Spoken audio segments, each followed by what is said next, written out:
Terima kasih. Shalom. Tolong saya supaya saya nggak tegang di sini. Saya new kid on the block. Saya baru di sini. Ini aja nggak nyala-nyala. Saya bikin gimana ini?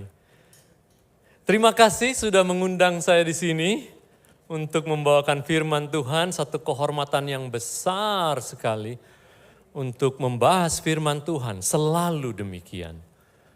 Dan semoga ini sungguh-sungguh berbicara kepada setiap kita. Termasuk saya. Karena saya terus perlu diubahkan juga di dalam Tuhan. Amin.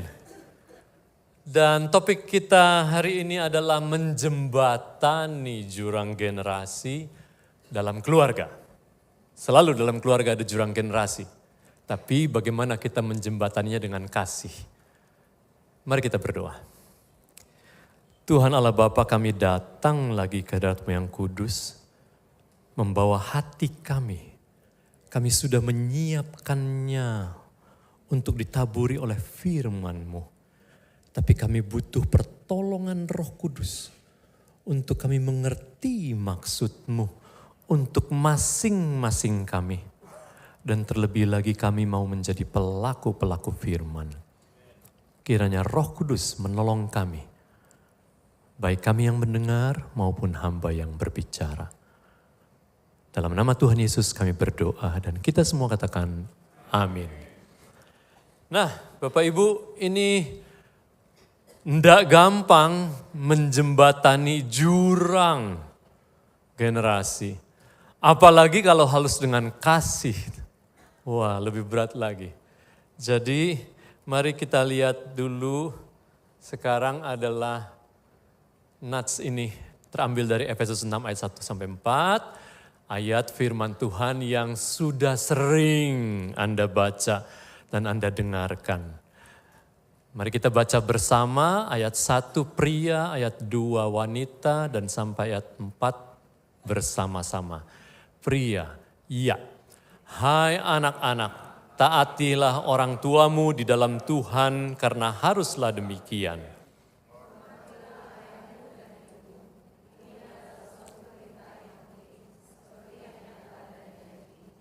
Supaya kamu berbahagia dan panjang umurmu di bumi bersama. Dan kamu bapak-bapak janganlah bangkitkan amarah di dalam hati anak-anakmu, tetapi didiklah mereka dalam ajaran dan nasihat Tuhan.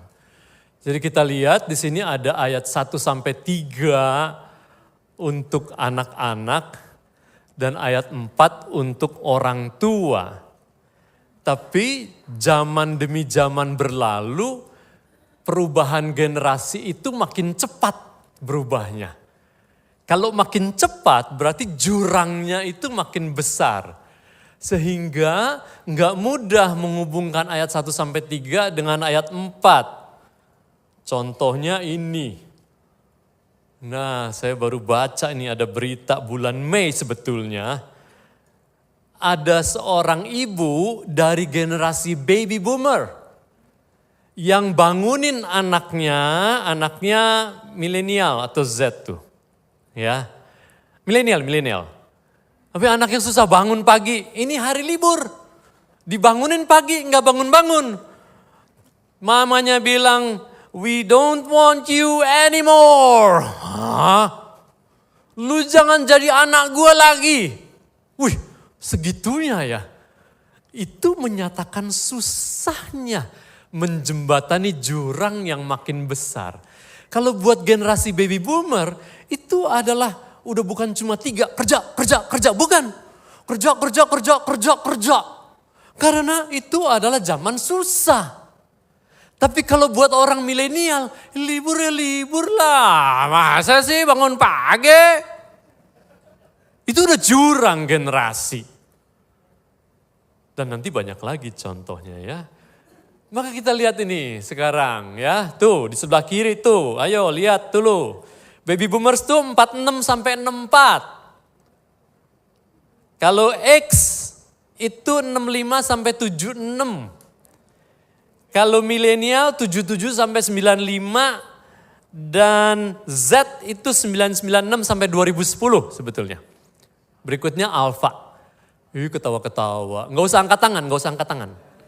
Ya. Sebelum baby boomers ada generasi maturis namanya. Ya, sampai 27 sampai 45. Nah, kita lihat beberapa perbedaan aja. Hanya beberapa preferensi untuk engage dan preferensi untuk komunikasi. Anda udah tahu semua ini, saya nggak akan bahas panjang lebar.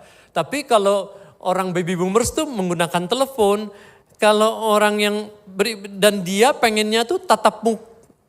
Kalau untuk komunikasi itu tatap muka. Jadi kalau anaknya cuma WA terus sama orang tuanya, marah, mau marah di rumah. Ini antara lantai 1 sama lantai 2, WA mainannya. Kenapa sih WA melulu? Ngomong sama mami kenapa? Iya kan enak di kamar gitu. Iya kan? Nah kalau generation X itu pakainya email, zaman dulu SMS dan WA. Untuk komunikasi pun begitu. Tapi kalau millennials itu adalah dia pakai SMS dan WA dan mulai medsos mainannya. Komunikasinya maunya online sama HP. Jadi kalau itu udah dia banyak bicara sama orang tuanya melalui WA, ya memang begitu. Oh Jonas loh. Jangan marah. Gitu ya. Itu udah generasinya. Ini yang Gen Z saya lupa karena copy paste-nya salah. Tapi banyaknya tuh udah lain dengan medsos. Ya, kalau di millennials mainannya masih Facebook, tapi kalau di Gen Z itu udah TikTok. YouTube, TikTok udah beda, medsosnya aja udah beda. Jadi kita lihat ada banyak perbedaan yang membuat jurangnya makin besar. Nah, saya nggak akan bahas panjang lebar, ada banyak sekali hal-hal yang berbeda nantinya. Tapi mari kita masuk lagi ke ayat tadi yang untuk anak-anak. Dikatakan anak-anak, taatilah orang tuamu. Di Alkitab LAI kalau ada kata partikel lah itu kebanyakan adalah continuous imperatif. Imperatif itu perintah. Jadi continuous imperatif itu diperintahkan terus menerus untuk taat. Bahasa Arabnya taat. Oh bisa gitu ya. Jadi kalau bilang taatilah itu perintah. Kenapa? Karena harus. Itu menurut firman Tuhan. Siapa di sini yang Gen Z? Angkat tangan. Gen Z? Angkat tangan. Gen Z aja ya. Kalau disuruh angkat tangan susah sekali. Orang tuanya angkat tangan, gitu kan. Biarin aja nggak mau angkat tangan. Dia angkat kaki. Begitu ya. Ya wes, ben, ngono loh. Ya. Nah, dibilang hormatilah ayahmu dan ibumu. Ini diambil dari Keluaran 20 ayat 12. Perintah kelima dari 10 perintah Allah. Maka dikatakan perintah yang penting karena ini perintah kelima dari 10 perintah Allah. Kenapa? Supaya kamu berbahagia dan panjang umurmu. Ada yang mau bahagia?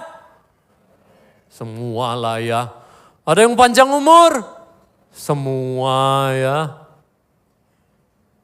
Gimana caranya? Hormati ayahmu dan ibumu. Udah itu syaratnya. Enggak dikatakan kalau mamaku begini baru aku hormat. Kalau papaku begitu baru aku hormat. Enggak ada. Apapun bagaimanapun kita sebagai anak harus hormat. Tapi urusan ini kenapa jadi susah?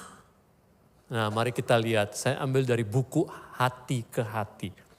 Tulisan Lily Irene MTH. Saya mengenal Lily Irene melayani di sekolah minggu dan remaja lama sekali. Dan dia mewawancarai anak-anak remaja. Pertanyaan satu adalah kenapa enggak mau bicara sama mama papi?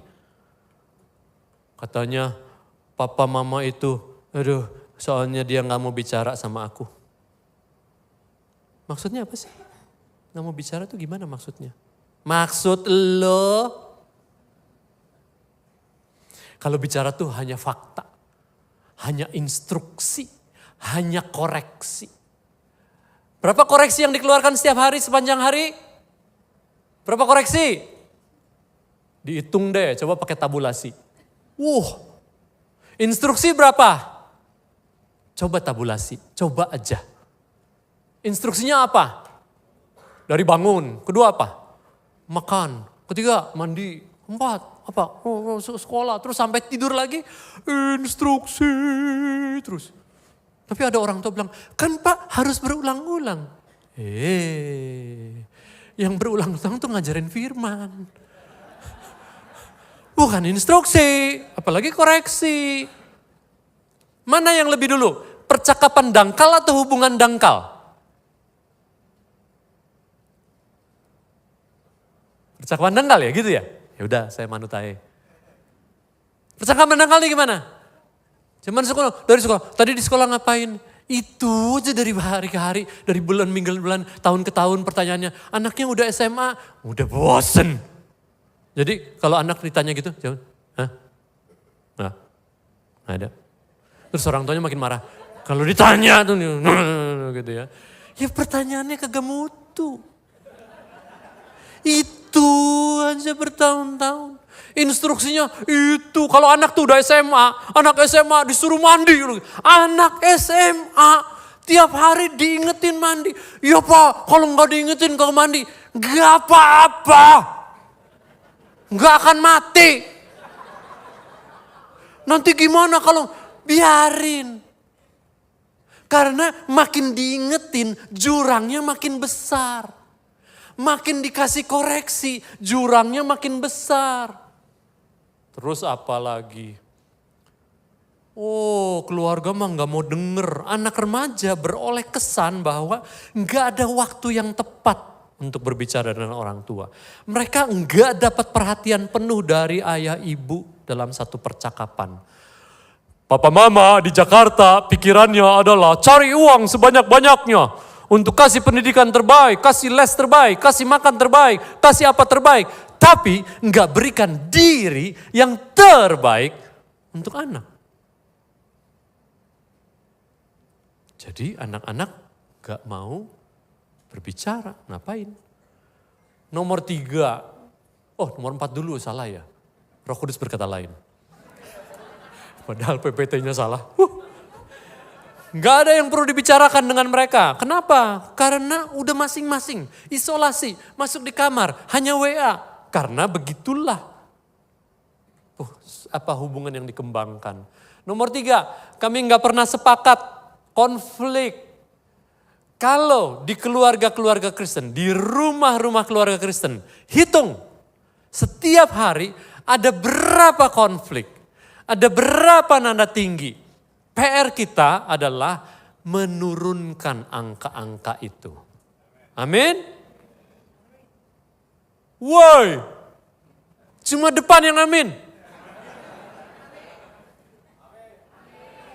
Woi, sing buri itu loh. Itu gak bicara. Sekarang kenapa remaja gak mendengarkan? 1.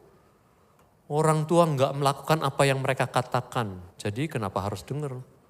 Ayo harus gini, harus gini. Itu kalau pembicaraan orang tua tuh harus gini. Jadi anak tuh harus gini, jadi anak harus gitu. Tapi gimana? Dia belajar di sekolah. Harus taat gini di sekolah Kristen pula. Belajar karakter katanya harus taat. Dia naik mobil sama papinya. Kalau lampu merah kok terus? Nggak apa-apa, buru-buru. Berhenti, ada tanda P dicoret. Anak SD nih ya, anak SD telah umur kelas 3, baru belajar. Terus dia turun, dia lihat. Miss bilang, itu nggak boleh parkir. Nggak apa-apa, papi kenal sama premannya. Waduh, papinya emang preman. Woi tepuk tangan, waduh luar biasa. Beri kemuliaan buat siapa itu? Wow.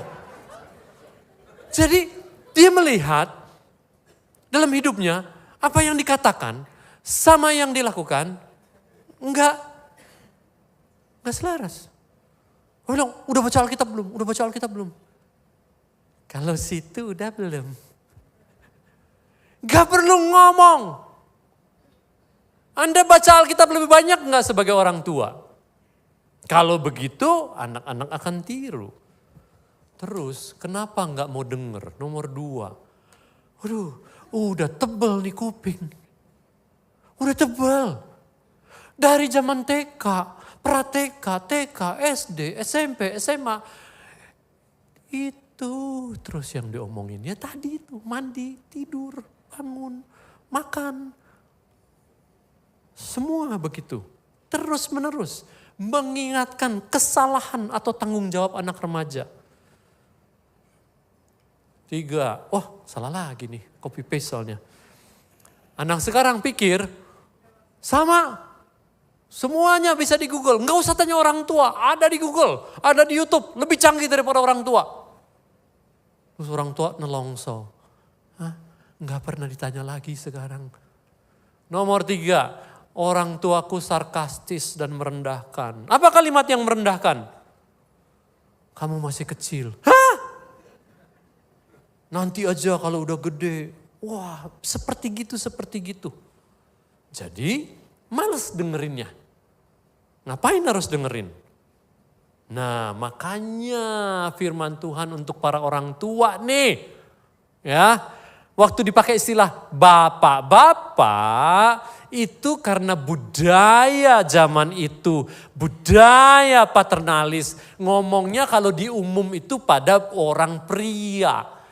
Tapi maksudnya termasuk emak-emak. Termasuk, ya. Dikatakan, janganlah bangkitkan amarah dalam hati anak-anakmu. Bagaimana kita membangkitkan amarah? Yang tadi itu semua loh. Instruksi, koreksi, merendahkan. Jangan. Dan dikatakan, tetapi didiklah mereka. Ini kontras. Kalau banyak makin bangkitkan amarah, kita nggak bisa didik. Kalau kita mau didik lebih banyak, berarti jangan bangkitkan amarah. Karena jurangnya makin besar. Waktu dibilang didik, Alkitab bahasa Inggris pakai istilah adalah, oh itu salah semua deh udah. Maaf ya. Terima kasih.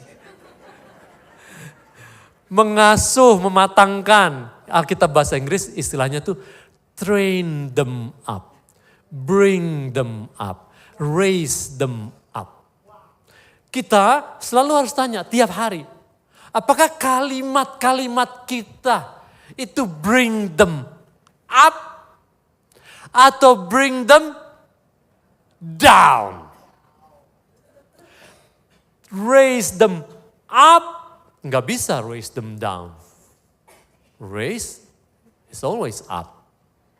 Gitu kan? Jadi selalu kita pikir kalau mau ngomong, ini akan raise them up atau enggak. Mendidiknya tuh gitu. Dalam ajaran, dalam bahasa Yunaninya aslinya itu notisia, itu jadi nutrisia. Menasehati, mengingatkan, caranya ada, nggak kayak gitu tadi. Dan nasihat, paideia, paideo, mendidik, kasih instruksi, termasuk menghukum, termasuk mengajar. Kalau Anda mau menghukum makin keras, pastikan dulu jurang itu kecil. Kalau jurangnya besar, Anda hukum keras, anaknya jadi sakit hati. Tuh, anak-anak seneng nih dijelasin gini. Yang Gen Z itu. Terus kalau anak-anak lagi HP-an gitu, di tengah gini, orang tuanya udah gatel tuh. Gak apa-apa, generasi itu tuh bisa multitasking. Dia bisa denger sambil ini, sakti ya. Itu kemajuan zaman loh. Kita gak bisa, tapi mereka bisa. Ya, jadi dikatakan seperti itu.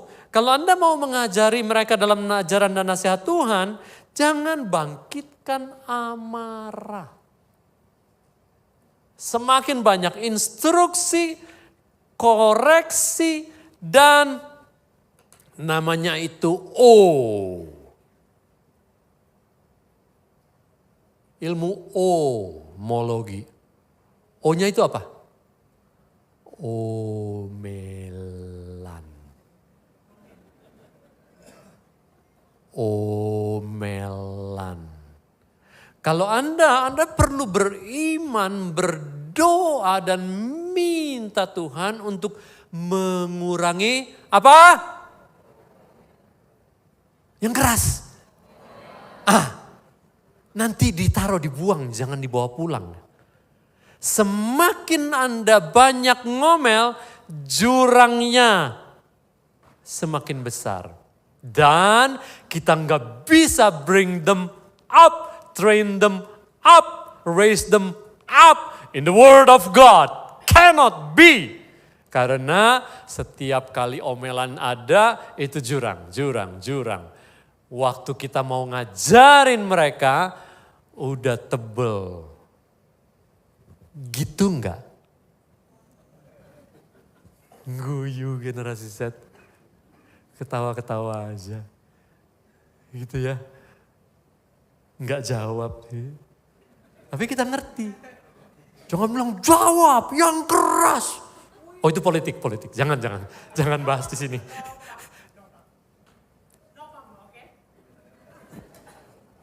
Nah, kenapa sih gitu? Karena mindset orang tua. Orang tua tuh merasa sulit dalam mematangkan anak remaja. Karena memiliki pandangan yang negatif tentang karakteristik remaja. Misalnya, oh anak remaja tuh gak mateng. Memang belum mateng. You are the one who has to raise them up. Memang belum mateng. Apalagi kalau anak umur 12, pra-remaja. Memang belum mateng. Kalimat Anda yang harus mematangkan.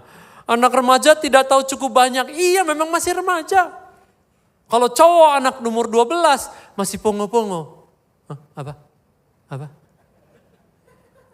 Kalau cewek lebih cepat mateng. Umur 12 itu bedanya sekitar 2 tahun. Kalau sama umurnya 12 sama 12, si cewek itu seperti 14, si cowok itu 12. Makanya kalau dulu tuh sekolah tuh dipisah. Cewek sama cowok. Kenapa? Pasti kalah cowoknya. Kalau juara-juara kelas kan cewek kan? Iya kan? Anak cowok mau main gitu. Loh, anak cowok itu perlu main, otaknya tuh main. Jadi kalau Anda punya anak cowok umur 11, 12, pertanyaannya, udah bikin PR belum? Tiap hari ditanyain udah bikin PR belum? Jurang.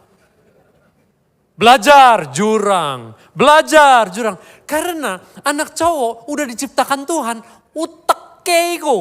otaknya. Iku wis kaya ngono. Dia perlu main.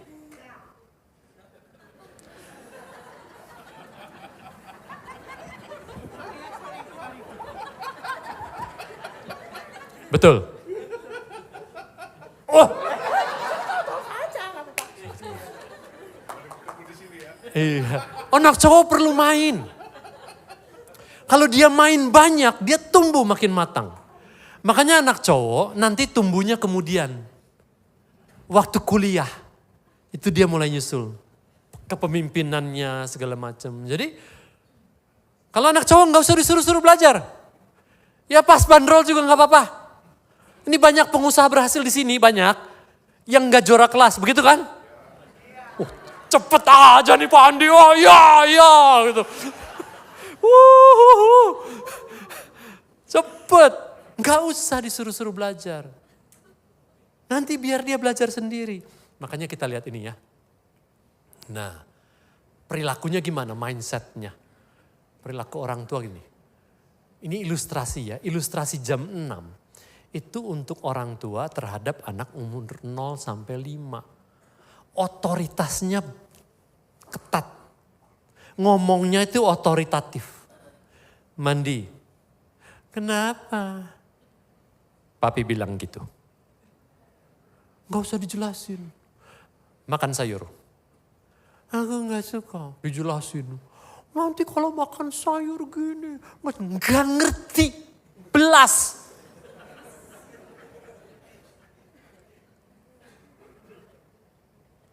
otoritatif. No. Anak umur 3. Kalau kita udah latih dia taat, nanti ke umur-umur berikutnya gampang. Tapi ada banyak orang tua, anak kecil umur 3 dipanggil, sini. Ngacir, luk. Terus dia bilang, lagi lucu-lucunya. Enggak lucu. Itu enggak lucu. Itu ada yang salah. Tiap dipanggil, gitu. Enggak lucu. Berarti Anda enggak melatih dia untuk taat segera. Nah, nanti harus beralih. Ujungnya itu, kalau udah umur 12 ke atas, itu harus jam 9:04. Hubungan kita dengan anak remaja itu 9:04. Kalau anak remaja tetap jam 6, itu berarti jamnya mati. Habis baterai. Enggak jalan. Itu kalau anaknya udah umur 6, 7:05. Kalau udah umur 10, 8:10, geser dikit-dikit. Jangan anak umur 10 diomongin, mandi. Hah? Mandi. Ntar apa sih? Nanti 10 menit lagi, mandi dari tadi ulang. Itu setiap komunikasi seperti gitu akan memperbesar jurang antar generasi. Jadi Anda harus membebaskan itu, mulai membebaskan umur 6, umur 10 itu pilih-pilihan sampai umur 12 masuki masa remaja, 13 ke atas, itu yang namanya relational equilibrium. Equilibrium, ada keseimbangan. Mulai dari anak umur 8 sampai 12 itu pra-remaja, Anda mulai menuju ke relational equilibrium. Pakai pola hubungan dewasa. Waktu kita pakai pola hubungan dewasa, anak-anak makin cepat jadi dewasa. Waktu kita jam 6 terus, anaknya bantet. Udah umur 13 nggak berani ambil keputusan apa-apa. Karena tiap kali gitu pokoknya. Masih pakai jam 6. Dalam hal apa? Misalnya dalam pengambilan keputusan. Kalau umur 9, ya diskusi, kamu lesnya apa? Kalau umur 15, boleh pilih sendiri. Tapi ada orang tua, pokoknya harus les piano. Kenapa? Piano itu dasar musik. Wonge ora gelem iku. Dipaksa-paksa lho. Gak semuanya mesti bagus. Les Mandarin. Hah? Wah, cetawa. Ini cetawa. Kenapa? Karena menguasai bahasa Mandarin, menguasai dunia. Kata siapa? Harus. Lah dia juga kagak bisa.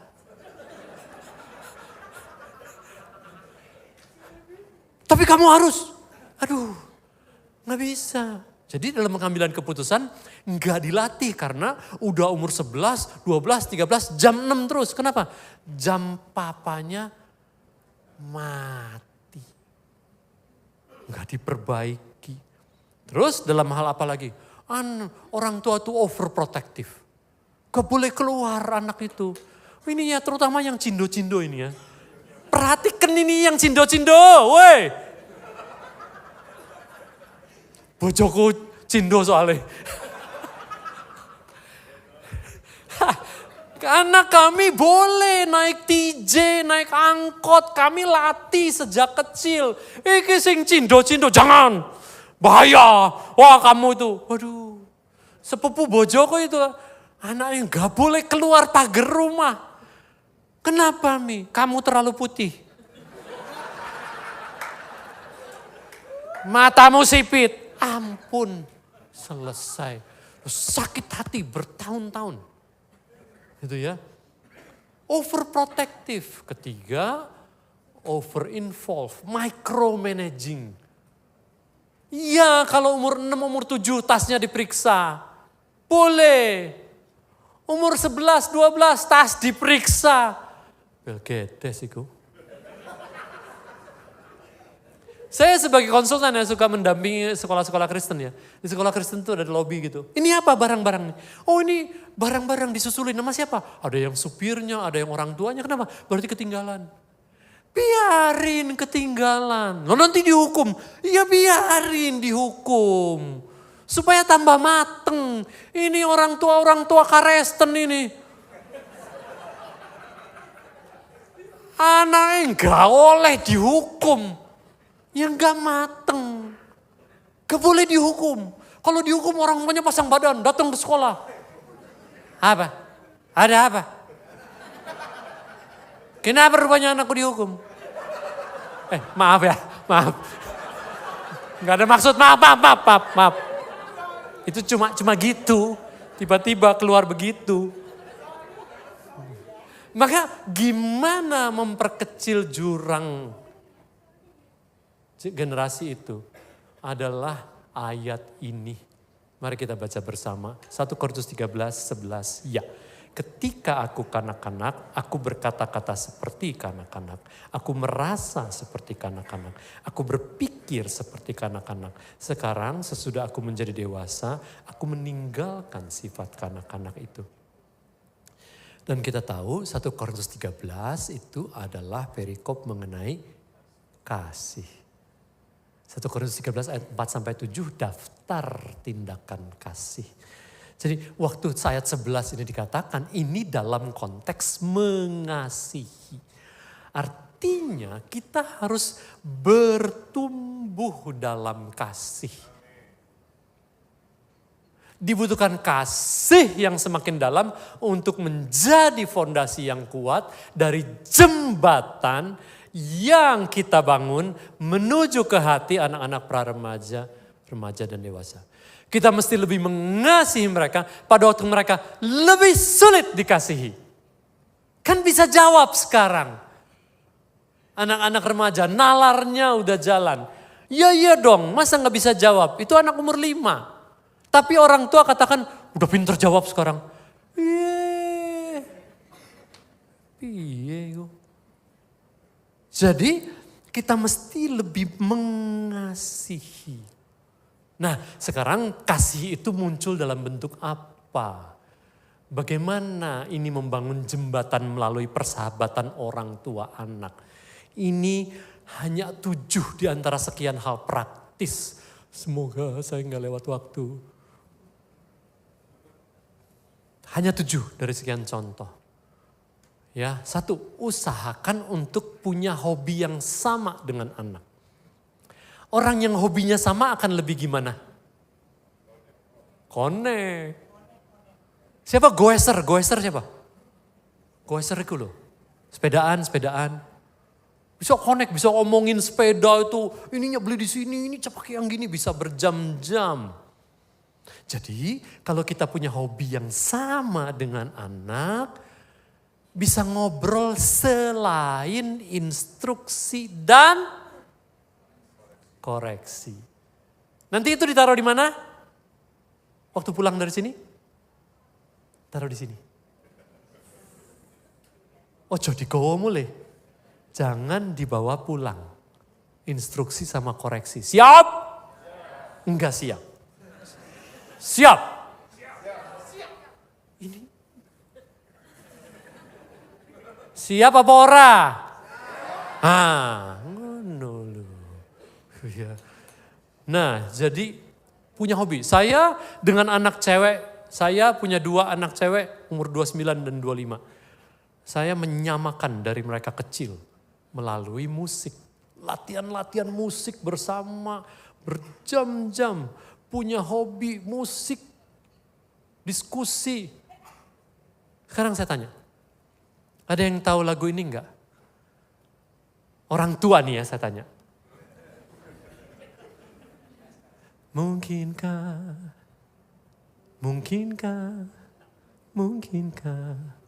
banyak orang tua. Ini yang Gen Z udah ketawa-ketawa ya. Yang orang tuanya, apa sih? Itu tuh jurang. Berarti kita nggak tahu dunia anak remaja kita. Lagunya aja masih pakai My Way. Aduh.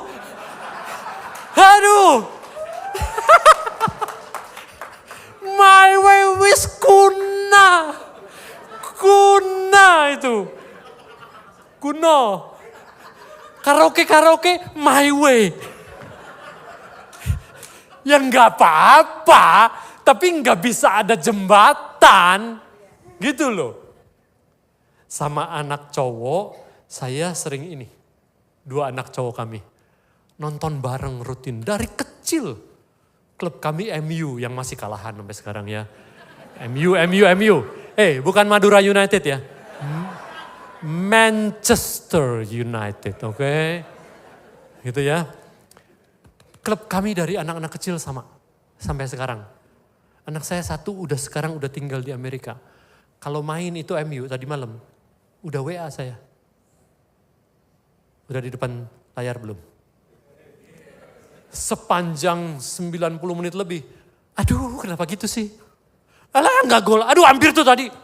Bisa terus ngobrol karena hobinya sama. Anda enggak harus sepak bola dan musik ya.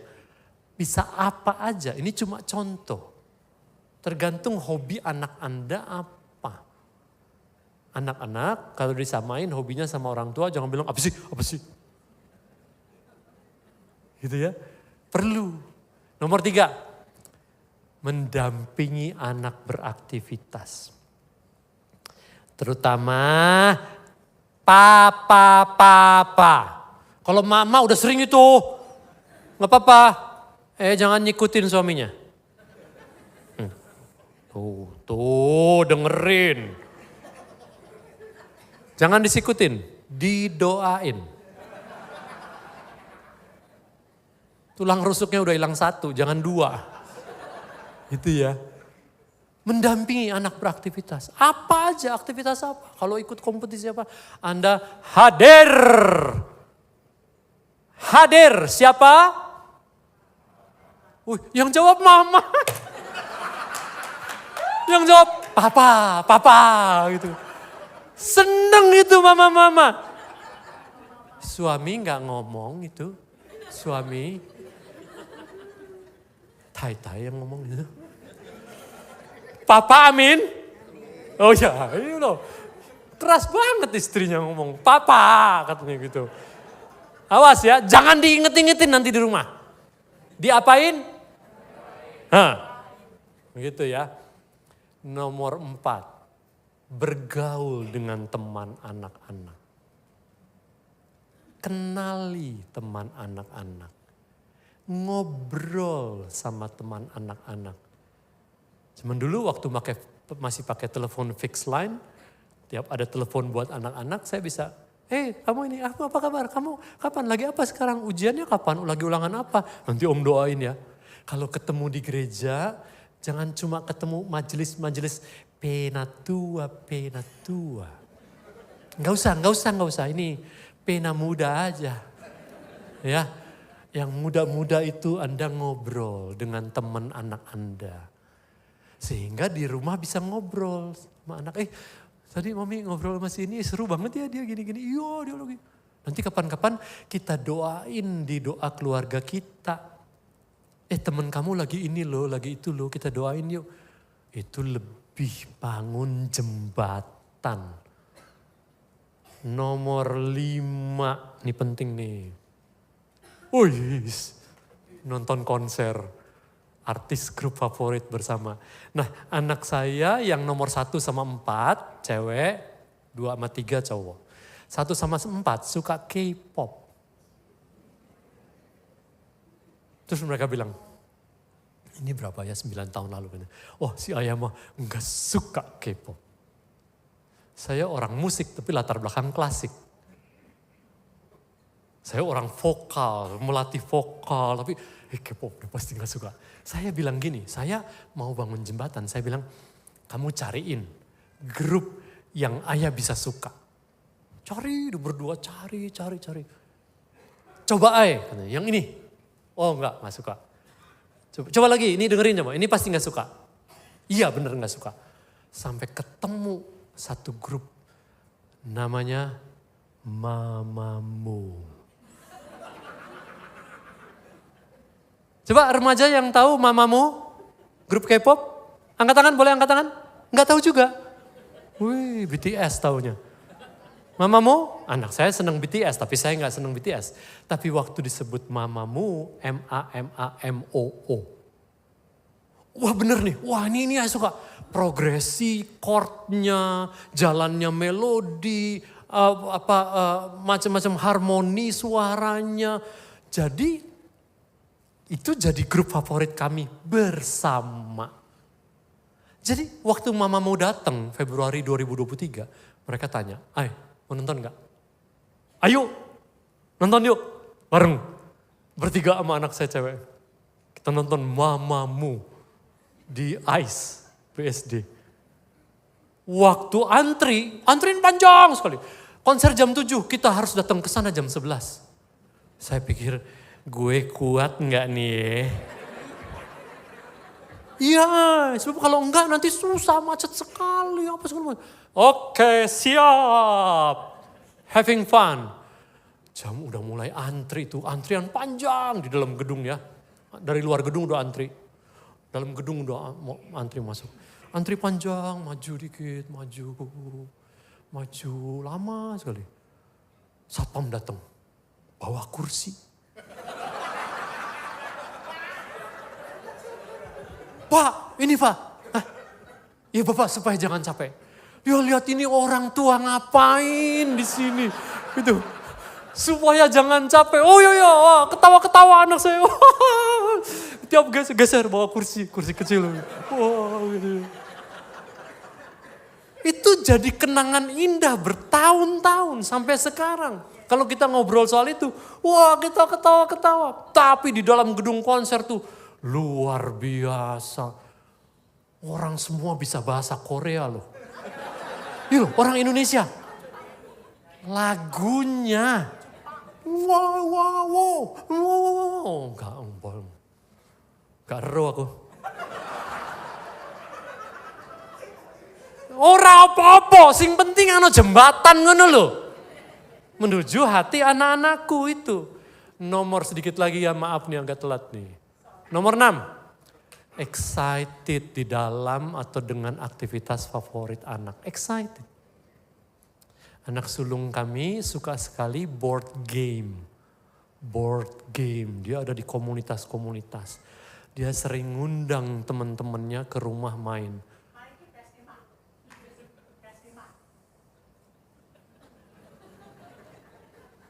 Main board game. Jadi kalau orang-orang itu datang, kami muncul, ngobrol, kadang ikut main. Udah. Karena kan kita perlu bergaul dengan teman anak-anak kita. Apa favorit anak Anda aktivitasnya? Lakukan bersama.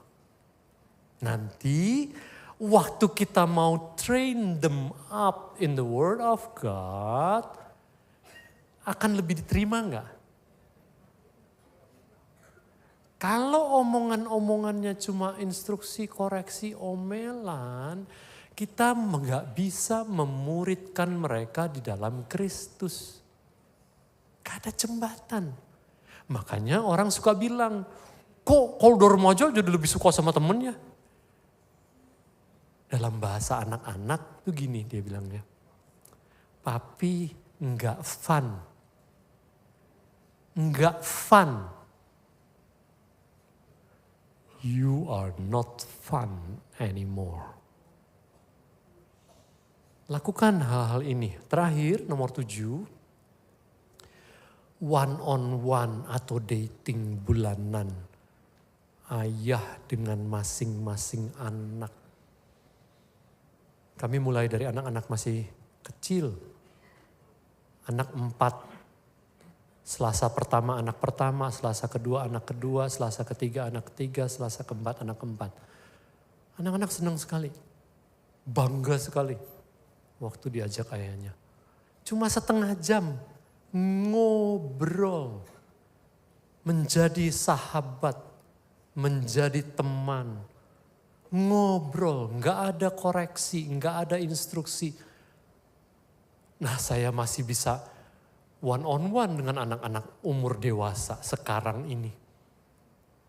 Waktu anak saya mau nikah yang ketiga, saya bilang,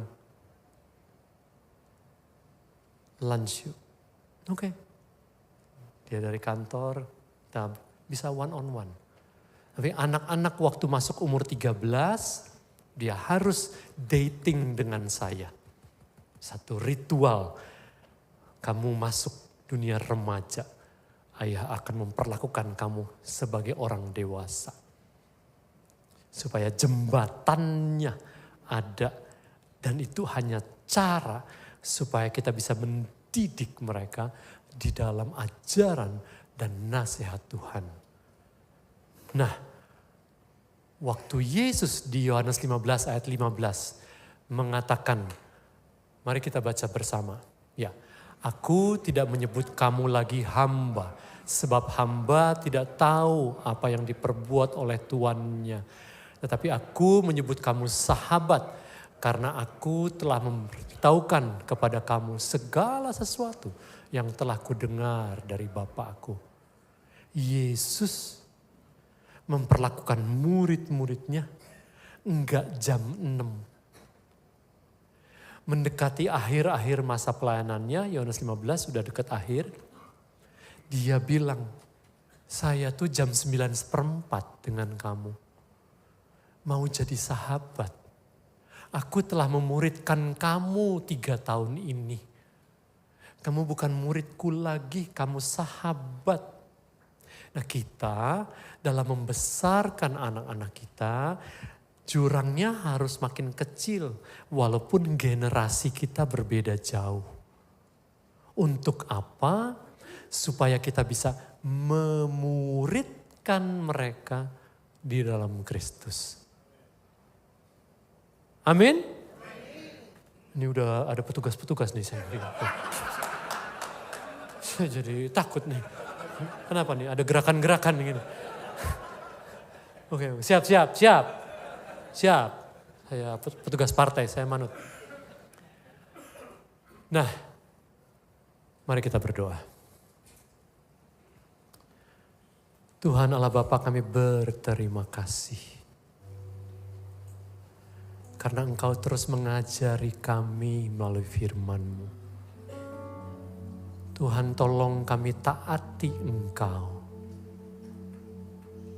Hamba berdoa untuk anak-anak yang hadir di sini. Anak pra-remaja, anak remaja. Adakah anak-anak yang ingin lebih taat dan lebih hormat kepada orang tuamu? Saya undang untuk bangkit berdiri. Anak-anak pra-remaja, anak-anak remaja, anak-anak dewasa yang belum menikah. Apakah Anda akan lebih menghormati orang tua? Saya undang untuk bangkit berdiri. Saya akan berdoa. Tuhan Allah Bapa, Engkau melihat hamba-hambamu yang berdiri ini menyatakan tekad mereka di dalam hati. Mereka mau taat kepada firman Tuhan untuk lebih menghormati orang tua mereka. Kalau masih ada persoalan-persoalan, kalau masih ada hubungan yang belum beres, hamba berdoa Tuhan.